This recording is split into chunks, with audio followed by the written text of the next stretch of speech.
तो अब देखिए हम लोग बात करते हैं, क्लास में हम लोगों ने बात करी थी यहाँ पर एमआरएनए के बारे में, यानी कि मैसेंजर आरएनए के बारे में। आरएनए वर्ड बहुत कॉमन है आज की डेट में, आप लोगों ने सबने सुना होगा। जैसे डीएनए होता है ऐसे आरएनए होता है, जैसे डीएनए जेनेटिक मटेरियल होता है ऐसे आरएनए भी जेनेटिक मटेरियल होता है। और हमारे पास जो आरएनए है वो डिफरेंट डिफरेंट टाइप के हैं। इसमें सबसे पहले था मेरे पास मैसेंजर आरएनए, और मैसेंजर आरएनए के बारे में हम प्रीवियस क्लास में बात कर चुके हैं। और आज जो हम बात करेंगे यहाँ पर वो बात करेंगे हम टीआरएनए के बारे में। तो tRNA basically is the adapter molecule. इसी को हम लोग यहाँ पर क्या बोलते हैं, एडेप्टर मॉलिक्यूल बोलते हैं। And it is the transfer RNA, it is basically a transfer RNA. ये मेरा यहाँ पर ट्रांसफर आरएनए कहलाता है। और ये ट्रांसफर आरएनए करता क्या है, help in transfer of amino acid. चलिए, अमाइनो एसिड के ट्रांसफर में हमारे पास ये हमारी हेल्प करता है। कुछ मजेदार बातें इसके बारे में, जैसे कि सबसे पहले it is the smallest RNA. ये हमारे पास स्मॉलेस्ट आरएनए है, it is the smallest RNA बच्चों, ये हमारे पास स्मॉलेस्ट आरएनए है। उसके अलावा ये सॉल्यूबल आरएनए भी होता है, ये सॉल्यूबल होता है, it is the soluble RNA. Single stranded, ये हमारे पास सिंगल स्ट्रैंडेड आरएनए होता है। और इसकी स्ट्रक्चर होती है clover leaf like structure, it is a clover leaf like structure. Clover समझते हो, लॉन्ग। चलिए, तो क्लोवर यानी कि leaf like, clover leaf like structure जैसी इसकी स्ट्रक्चर होती है। तो सबसे पहले तो मैं आपको इसकी स्ट्रक्चर ही बना करके दिखा देता हूँ, फिर इसके बारे में हम बात करेंगे।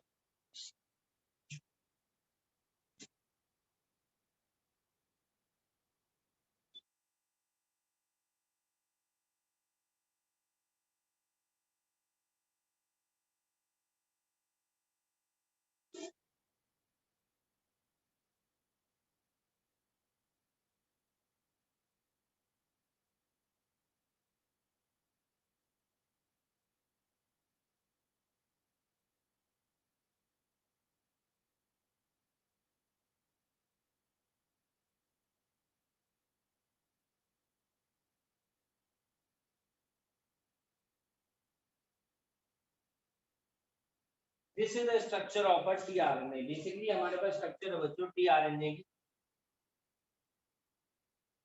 5' अब इस स्ट्रक्चर को तो देख करके लग रहा है कि डबल स्ट्रक्चर होती है, डबल स्टैंडर्ड है, जबकि मैं आपसे कह रहा हूँ कि सिंगल स्टैंडर्ड होता है टीआरएनए। बिल्कुल होता तो सिंगल स्टैंडर्ड ये इस तरीके से होता है, लेकिन यहाँ पर हम लोग क्या देखते हैं, इनके ऊपर जो बॉन्ड्स होते हैं वो इतने पावरफुल होते हैं कि इस तरीके की शेप में आ जाता है ये, जिसकी वजह से दिखने में हमारे को डबल स्टैंडर्ड लग रहा है।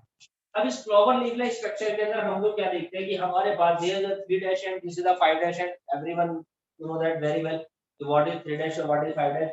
5' खाली है यानी कि फिफ्थ कार्बन, और 3' यानी कि 3' यानी कि थर्ड कार्बन हमारे पास पेंटोस शुगर है, यहाँ पर ब्लैंक है खाली। अब यहाँ पर हम लोग देखते हैं कि देयर आर 3 लूप्स, 1 2 3। यहाँ पर हमारे को कुछ लूप्स दिखाई दे रही है। तो जिसमें सबसे पहली जो हमारे पास लूप है बच्चों, this is the T loop. ये हमारे पास इधर में टी लूप कहलाती है। This is the D loop, ये हमारे पास है डी लूप है। और जो सबसे नीचे वाले लूप है इसी को हम बोलते हैं anti codon loop, it is the anti codon loop. अब इसका फंक्शन क्या होता है टीआरएनए का, देखिए मैंने आपको बताया था ये हमारे पास सेल है, ये इसका न्यूक्लियस है, ये मेरे पास है डीएनए है। डीएनए ही डिसाइड करता है कि बॉडी के अंदर कौन सा प्रोटीन बनेगा और कौन सा प्रोटीन नहीं बनेगा, ठीक है जी। तो डीएनए ने यहाँ पर क्या बना दिया, आरएनए बना दिया, और डीएनए ने इंफॉर्मेशन दी आरएनए को कि कौन सा प्रोटीन बनाना है। और ये आरएनए मैसेंजर आरएनए है जो इस इंफॉर्मेशन को लेकर के कहाँ जाता है, साइटोप्लाज्म में। और यहाँ पर साइटोप्लाज्म के अंदर प्रोटीन बनाने के लिए रिस्पॉन्सिबल होते हैं हमारे पास राइबोसोम। तो ये हमारे पास राइबोसोम है जिसके ऊपर एमआरएनए आकर के अटैच हो जाता है। और इस एमआरएनए के ऊपर स्पेसिफिक कोड होते हैं, और उस कोड के हिसाब से ये जो टीआरएनए हमारे पास साइटोप्लाज्म में घूम रहा है, जो हमारे पास क्या हो रहा है, जो साइटोप्लाज्म के अंदर घूम रहा है, और ये इस साइटोप्लाज्म के मैट्रिक्स में से स्पेसिफिक नाइट्रोजनस बेस को ट्रिपलेट्स की फॉर्म में उठा करके लेकर के आता है और उनको यहाँ पर चिपका देता है, जिसकी वजह से फॉर्मेशन होती है प्रोटीन, या जिसके से प्रोटीन की synthesis. So this tRNA is called the also sRNA, also sRNA मतलब कि soluble RNA, इसको हम soluble RNA भी यहाँ पर बोलते हैं। इसके ऊपर एंटीकोडोन लूप है, और ये एंटीकोडोन लूप जो करती है, it is complementary to the codon, it is the that base complementary to the codon. किस तरीके से, चलिए एक एक करके सारी लूप्स के बारे में बात करते हैं। तो सबसे पहले मैं आपको बता दूं कि थर्ड एश पर हमारे पास क्या होगा, बताओ। OH ग्रुप होता है, हाइड्रोक्सिल ग्रुप होता है, और यहीं पर हम लोग क्या देखते हैं, it is the amino acid binding site. ये हमारे पास इधर में अमाइनो एसिड बाइंडिंग साइट होती है, ठीक है। नीचे की तरफ बात करते हैं, टी लूप है। टी लूप को हम लोग GTPCG लूप भी बोलते हैं, आल्सो कॉल्ड GTPCG लूप, ठीक है। This is also called the GTPCG। जी हमें पता है, टी हमें पता है, सी भी हमें पता है, जी भी पता है। ये पी क्या होता है, देखो बेसिकली यहाँ पर इसको बोला गया है, पी से मतलब होता है यहाँ पर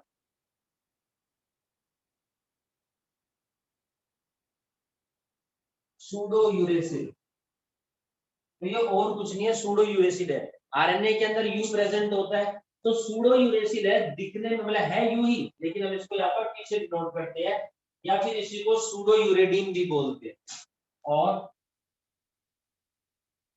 सूडो यूरेडिन जो क्या बनाता है, बेसिकली थाइमिन की जगह रिप्लेस होता है, आपको पता ही। तो ये मेरे पास टी लूप है, टी से यानी कि थाइमिन होता है यहाँ पर। तो ये हमारे पास करता क्या है, ये टी लूप है जिसके ऊपर ये स्पेसिफिक कोड है, तो कोडिंग स्ट्रक्चर मैंने आप लोगों को बता दी है। ये हमारे पास है यहाँ पर राइबोसोम रिकॉग्निशन साइट, ठीक है। ये क्या है बच्चों, यहाँ पर it is the ribosome recognition site है। Just wait for a second, पर दोबारा देख लीजिए। टी लूप को हम GTPCG लूप बोलते हैं। टी से मतलब होता है यहाँ पर साई का सिंबल है सूडो यूरेसिल, सूडो यूरेडिन, टी यानी कि thymine, and it is a ribosome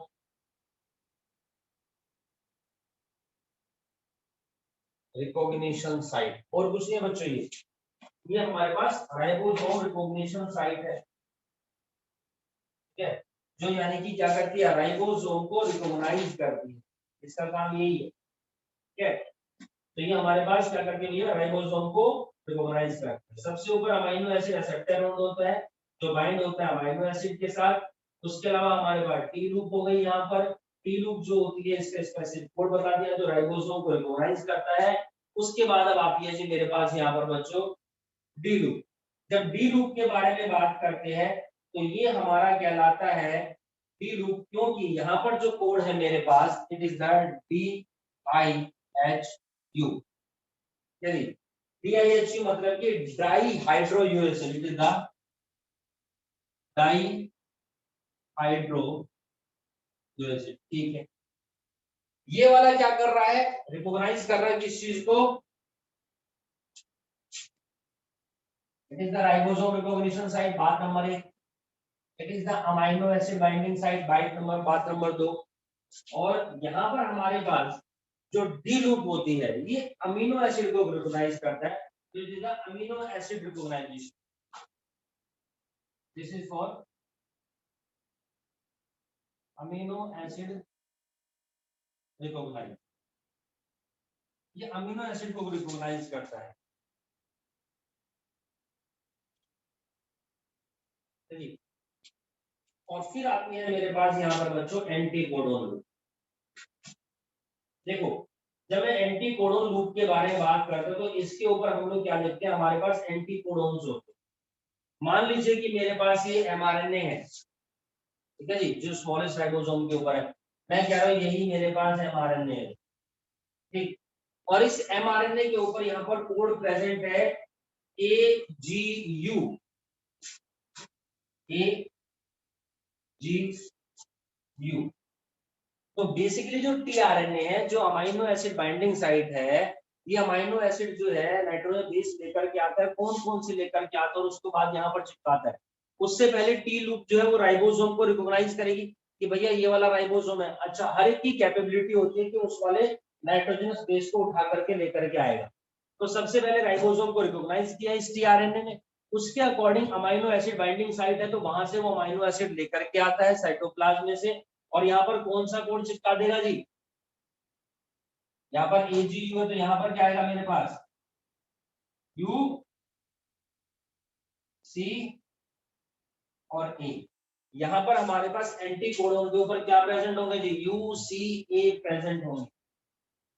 ठीक है, जो 3' प्राइम एंड है मेरे पास, जो अमाइनो एसिड बाइंडिंग साइट है, थर्ड कार्बन, यहाँ पर फिलहाल हाइड्रोक्सिल ग्रुप अटैच है जो फ्री है, इसका मतलब functional group means this is the place where amino acid comes and bind, and that's why it is called the transfer RNA। या इसी वजह से इसको ट्रांसफर RNA है। ये सिंगल स्टैंडर्ड होता है, लेकिन हम लोग क्या देखते हैं, इसके ऊपर यहाँ पर सारे में बॉन्ड होते हैं, यहाँ पर इधर सारे में हम लोग क्या देखते हैं, बॉन्ड होते हैं, और उन बॉन्ड के बीच में इतना कैलिबर होता है, पावर होती है कि इस तरीके से इनकी स्ट्रक्चर जो होती है वो मर्ज हो जाती है due to bonding between the bases on same strand. we get this type of structure, हमारे को इस तरीके की स्ट्रक्चर देखने को मिलती है। ठीक, चलिए अब जो लोअर लूप है एंटीकोडोन आर्म है, क्यों, क्योंकि इसके ऊपर एंटीकोडोन है, तभी तो एंटीकोडोन लूप बोला गया है। यहाँ AGU है तो इसके ऊपर क्या प्रेजेंट है, UCA प्रेजेंट होंगे। ठीक है, तो mRNA के पास कोड है AUG और tRNA रीड करता है इस कोड को and attach to the corresponding amino acid and bring it to this mRNA, और इसको mRNA के पास लेकर के आता है। ठीक है, तो ये स्ट्रक्चर होती है बच्चों हमारे पास टीआरएनए की होती है, and this structure is clover leaf like structure. ठीक, एक खास बात और है यहाँ पर, जैसे मैंने आपको बताया था, एक तो होता है स्टार्ट कोडोन और एक होता है स्टॉप कोडोन। जब प्रोटीन की सिंथेसिस होगी तो स्टार्ट कोडोन को लेकर के आता है, लेकिन हम लोग यहाँ पर देखते हैं देयर इज नो टीआरएनए और स्टॉप कोडोन। स्टॉप कोडोन के लिए कोई भी टीआरएनए हमारे पास नहीं होता। ठीक है जी, वन स्पेसिफिक टीआरएनए जिसके ऊपर एंटी कोडोन है, मान लीजिए यूसीके है, इसी को हम बोलते हैं इनिशिएटर टीआरएनए, क्योंकि ये प्रोसेस को यहाँ पर क्या करता है बच्चों, स्टार्ट करता है। ये प्रोसेस को क्या करेगा, स्टार्ट करेगा। ये एमआरएनए है, इसके ऊपर एजीयू है, अब ए के रिस्पेक्ट में यू चाहिए, जी के रिस्पेक्ट में सी चाहिए, यू के रिस्पेक्ट में ए चाहिए, साइटोप्लाज्म में ये सारी चीजें घूम रही है, टीआरएनए वहां से उसको उठाएगा और उठा करके यहाँ पर ट्रांसफर कर, इस तरीके से हमारे पास ये न्यूक्लियोटाइड अटैच होना स्टार्ट होती है। इस तरीके से यहाँ पर प्रोटीन की सिंथेसिस होती है, क्योंकि प्रॉपर इसकी पूरी चेन बनती चली जाए। अब नेक्स्ट आता है हमारे पास यहाँ पर आरआरएनए। छोटी सी बात है आरआरएनए के बारे में, कोई ज्यादा लंबी चौड़ी हिसाब किताब नहीं। देखो आरएनए बेसिकली एसोसिएटेड होता है प्रोटीन के साथ। This rRNA is associated with protein. सबसे पहली बात ये प्रोटीन के साथ एसोसिएटेड है। इट इज लार्जेस्ट आरएनए, ये हमारे पास लार्जेस्ट आरएनए है, और ये हेल्प करता है किस चीज में, हेल्प इन प्रोटीन सिंथेसिस। बात खत्म। जब हम प्रोटीन फैक्ट्री के बारे में बात करेंगे, प्रोटीन सिंथेसिस मैकेनिज्म के बारे में बात करेंगे, उस समय और डिटेल में देखेंगे।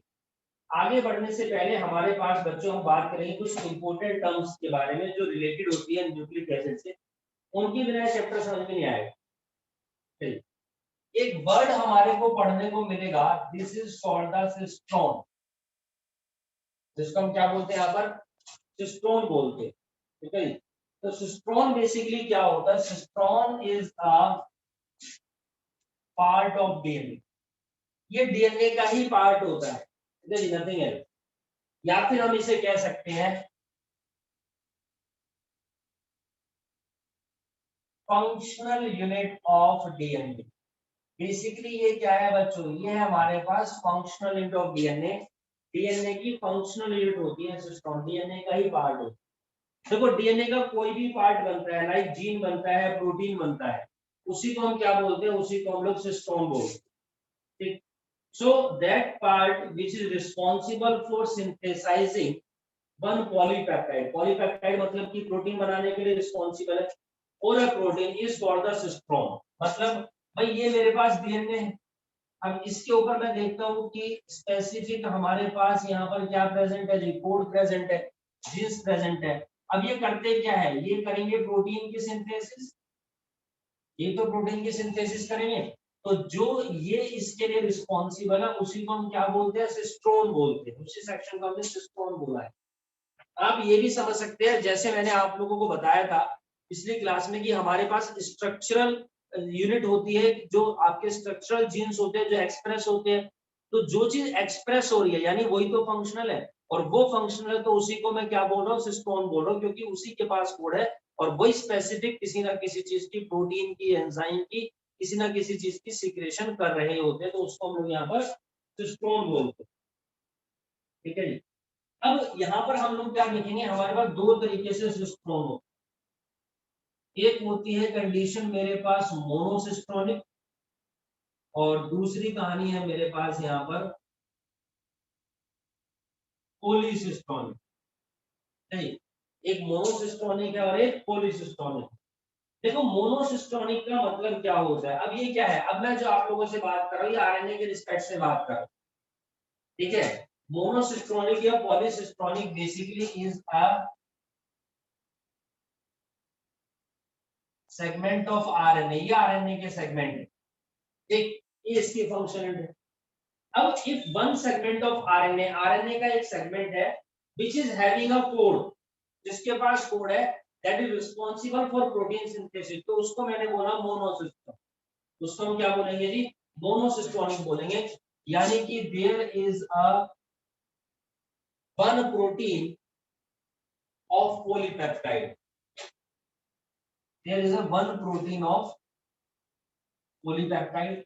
जबकि पॉलीसिस्टोनिक के अंदर क्या होता है, पॉलीसिस्टोनिक के अंदर हम लोग देखते हैं देयर आर मैनी प्रोटीन्स, यहाँ पर हम लोग क्या देखते हैं, बहुत सारे प्रोटीन्स प्रेजेंट होते हैं बच्चों, देयर आर मैनी प्रोटीन, यानी एक सेगमेंट के ऊपर हम लोग क्या देखते हैं, मल्टीपल जीन्स भी हो सकते हैं। भाई ये जीन्स जो एक स्पेसिफिक क्या कर रहे हैं, प्रोटीन की सिंथेसिस कर रहे हैं, लेकिन हम लोग क्या देखते हैं, एक के ऊपर बहुत सारे जीन्स भी हो सकते हैं, मल्टीपल जीन्स भी हो सकते हैं एक सेगमेंट के ऊपर, जो अलग अलग प्रोटीन की सिंथेसिस कर रहे हैं, तो उसको हम क्या बोलते हैं, पॉलीसिस्टोनिक बोलते हैं, उसको हम लोग यहाँ पर पॉलीसिस्टोनिक बोलते हैं। देखिए किस तरीके से, मैं आपको जस्ट एक एग्जांपल,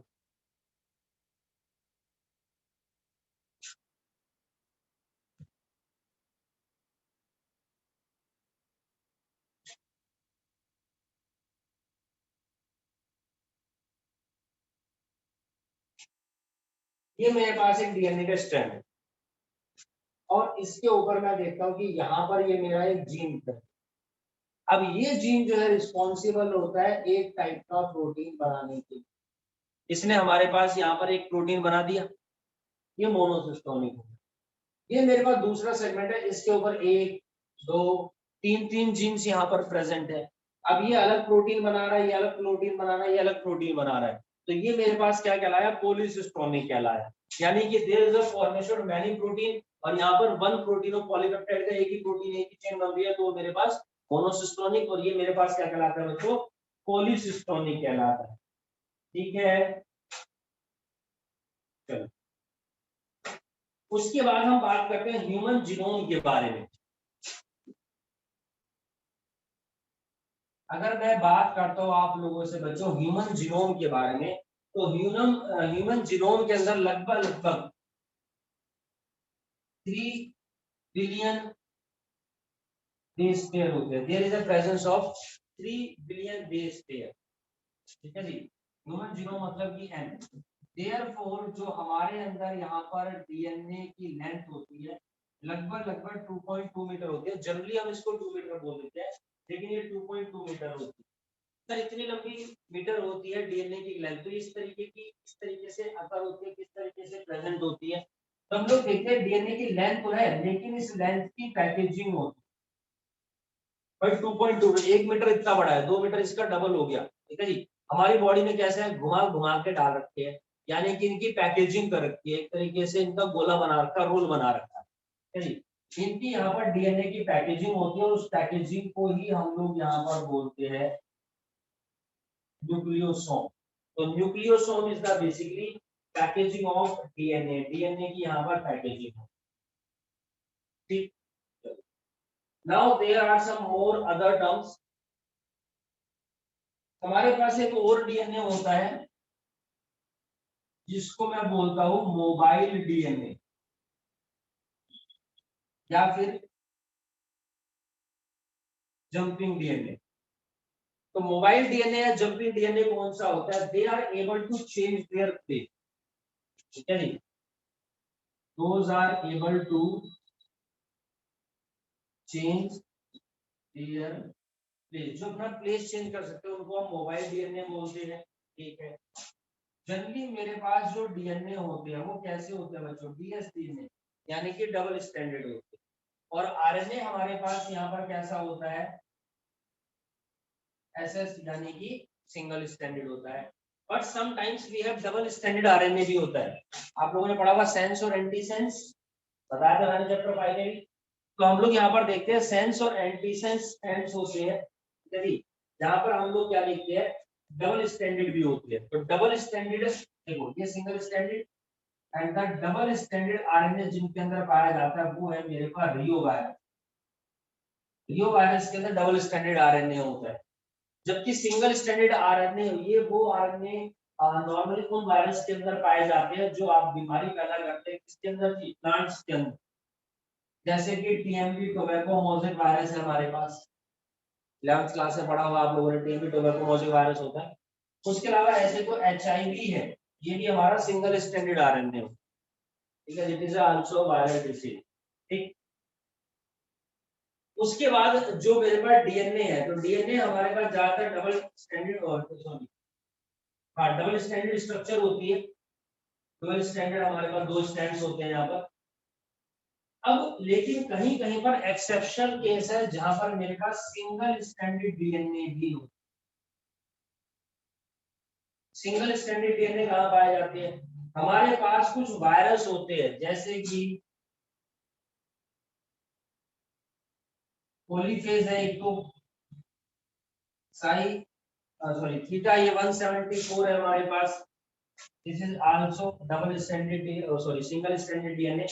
और उसके अलावा देखते हैं सिंगल स्टैंडर्ड डीएनए हमारे पास कहाँ कहाँ पाई जाती है? वैरायटी होती है वायरस की जिनको हम बोलते हैं ग्रुप सेकंड वायरस, उनके अंदर भी हमारे पास सिंगल स्टैंडर्ड डीएनए प्रेजेंट होता है। एक और डीएनए है जिसको हम बोलते हैं नेकेड डीएनए। अभी रिसेंटली चैप्टर 8 में मैंने आपको पढ़ाया भी था। नेकेड डीएनए वो डीएनए होता है विदाउट हिस्टोन प्रोटीन, जिसके अंदर हिस्टोन प्रोटीन नहीं होता, वो नेकेड डीएनए कहलाता है। विदाउट हिस्टोन प्रोटीन हमारा नेकेड डीएनए कहलाता है। चलिए ये बातें हो गई है। अब इसके बाद अब हम एंट्री मारेंगे बच्चों चैप्टर में।